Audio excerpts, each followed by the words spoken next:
I didn't really have big dreams when I was a kid because I knew I was gay. Hi, my name is BJ Pascual, and today we are going to be reacting to hot takes about the LGBTQIA+ community.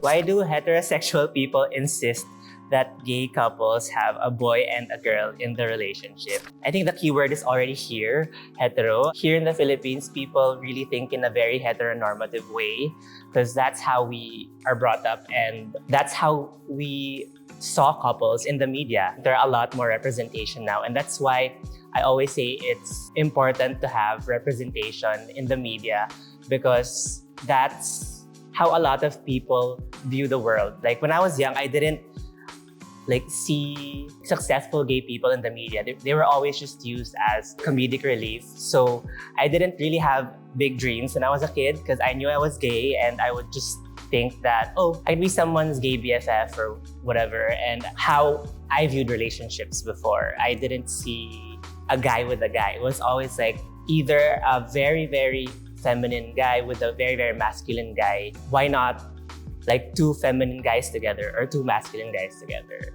In the entertainment industry, gay people are used for comedic relief and never given serious roles. There are some gay or LGBTQIA+ people who are actually well known in the industry and people actually look up to them only when they're doing comedy. Once they start talking about serious things, people kind of just back off and it's like, ooh.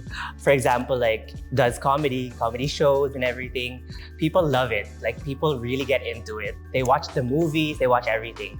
But if that same comedian talks about, say, equal rights, people are like, I think this is very true, especially here in the Philippines. People's transphobia showed when Charisse transitioned into Zyrus, and people thought his talent was a waste, but he could still sing. I think transphobia has a long way to go here in the Philippines. That's why I think the gay community here in general is really pushing for the anti-discrimination bill or the SOGIE bill here because I think our trans sisters and brothers are the ones who are really discriminated upon here in the Philippines. It's so common here in the Philippines to hear that phrase that gay people are tolerated, not accepted. And everyone always likes to quote the Bible or even the anti-discrimination bill that has been languishing for a long, long time now. Before the pandemic happened, the anti-discrimination bill finally passed Congress, but unfortunately did not pass the Senate. For the next round, I think we should be more vocal and really support it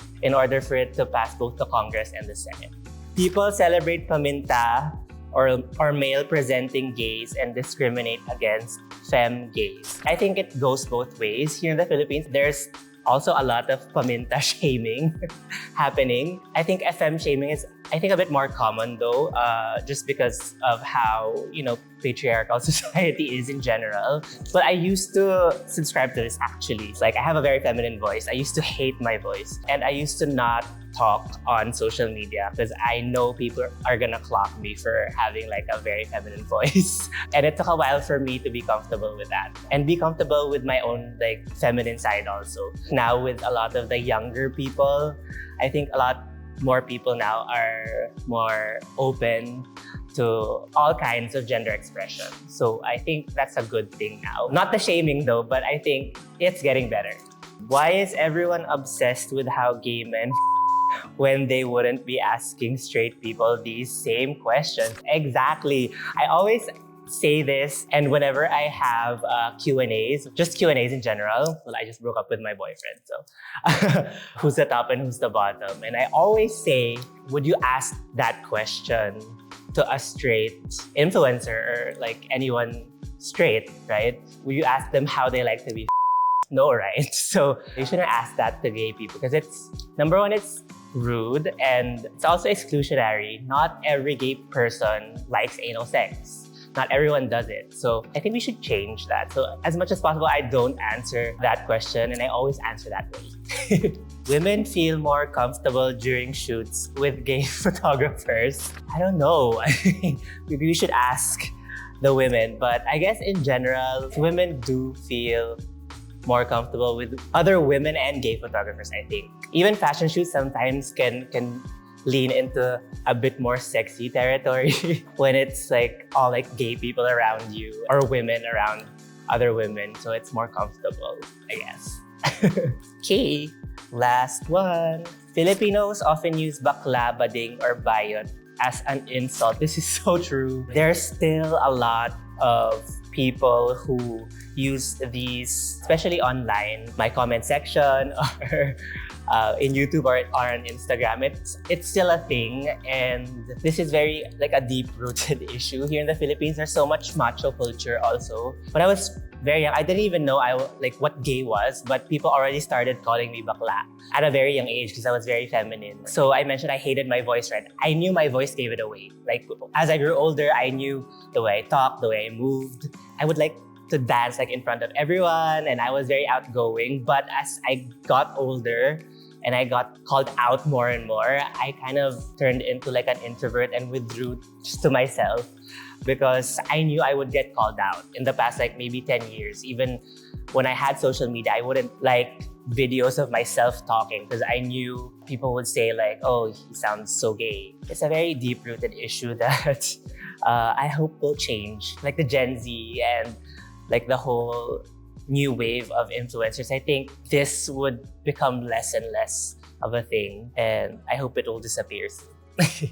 I think it's a constant process. Like I think even in the past like few years, when I first came out, I was still in that mindset that like, you know, masculine gays are better than like feminine gays and everything. As much as we all love to hate social media, it kind of helped me accept myself more.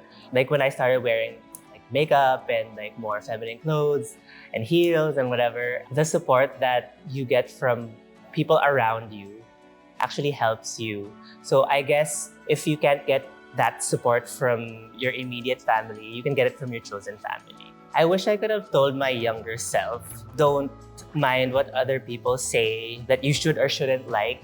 If I had accepted my identity or myself when I was a lot younger, would I have been a better person now? So I always think about that. If I have gone a much longer way, if I had started much earlier. It's the most cliche thing in the world. And it's also the hardest thing to do actually. It's just to be yourself and believe in yourself. Thank you, One Down, for having me in this episode of Tabo Takes. And make sure to follow me on my social media, on Instagram and YouTube and Twitter, it's BJ Pascual. And on TikTok, it's BJ_Pascual. And happy Pride Month, everyone!